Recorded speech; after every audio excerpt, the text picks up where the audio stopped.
तो स्फटिक के बने देवी देवता घर में स्थापित करने से आपको कौन कौन से शुभ फल मिलेंगे, आइए जानते हैं पंडित जी से।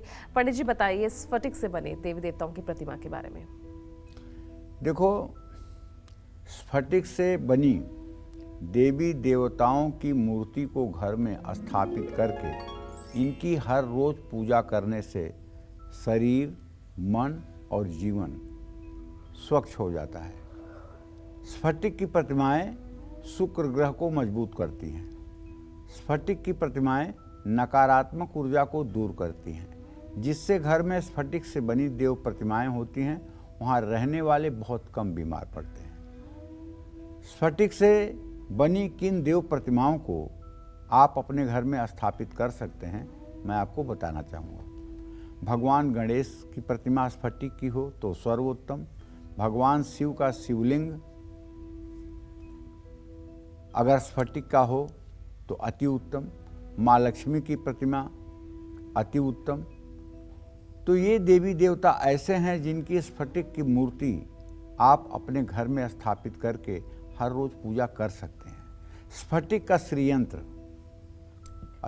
का श्रीयंत्र कलयुग में कल्प वृक्ष है।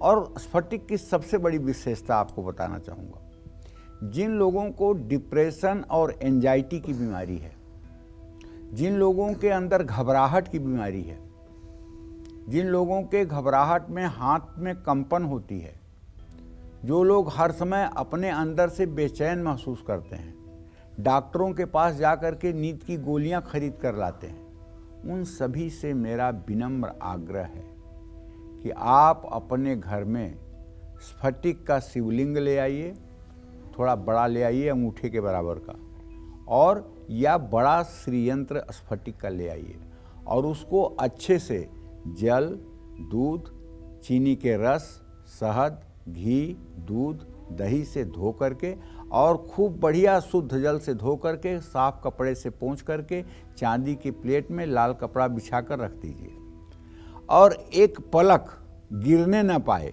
आँखों की पलकें गिरने न पाएं, और उसी श्रीयंत्र को एकटक आप देखने की कोशिश करिए। 1 मिनट से ज़्यादा पलक आप रोक नहीं पाएंगे। ऐसा प्रयास आप 4-5 बार करिए, 4-5 मिनट उसको देखने की कोशिश करिए। आपकी एंजाइटी, आपका डिप्रेशन, आपका भय, आपके शरीर का कंपन, आँखों के द्वारा जो आपके शरीर में स्फटिक की पॉजिटिव एनर्जी प्रवेश करेगी, उसके कारण ये सारे रोग आपके दूर हो जाएंगे। और मैं तो यहाँ तक कहता हूँ, और ये कोई बकवास नहीं है, गप नहीं है, ये पूरा दावा है कि आप स्फटिक के श्रीयंत्र को पूजा करके अपने बाएं हाथ से उठाकर दाहिने हाथ की हथेली पे रख लीजिए और असंभव से असंभव कार्य जिसके लिए आप योग्य पात्र हों 5 बार श्रीयंत्र से कहिए तो सही। उसमें न अक्षर का प्रयोग नहीं आना चाहिए, बस इतना ध्यान रखिएगा। जैसे, हे यंत्रराज, आप मेरे बेटे को उच्च पद की प्राप्ति कराइए। हे यंत्रराज, आप मेरे पति का स्वास्थ्य ठीक करिए। हे यंत्रराज, आप हमारे घर की दरिद्रता दूर करिए।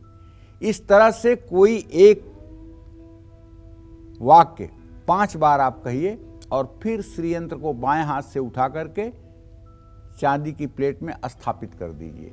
ये क्रम 21 दिनों तक करिए और कोशिश करिए कि ये आपके कथन को कोई दूसरा ना सुनने पाए। आप अपने पूजा स्थान में अकेले हों या पूजा स्थान का दरवाजा बंद करके तब आप कहें। 21 दिन करके और आप इसका चमत्कार देख सकते हैं। लेकिन अब कुछ ऐसा मत कहिएगा कि स्वर्ग में सीढ़ी लगाने वाली बात कह लीजिए। ऐसा कहिएगा जो आपके लिए संभव हो, जो आपके द्वारा किया जा सकता हो। वो सारे कार्य संपन्न हो जाएंगे।